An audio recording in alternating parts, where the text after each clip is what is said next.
को भी सादर प्रणाम। आइए दो तकिए आप सभी के लिए लेकर आए और दोनों की पहर है।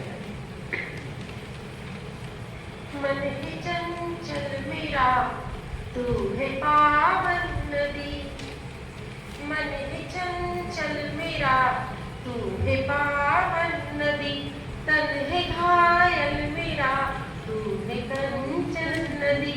मन है चंचल मेरा तू है पावन नदी, तन है घायल मेरा तू है कंचन नदी।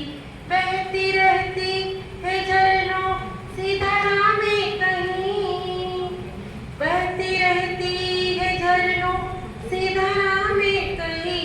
मैं समंदर सा तू एक चितवन नदी, मैं समंदर सा तू एक चितवन नदी। और एक मुक्तक और है।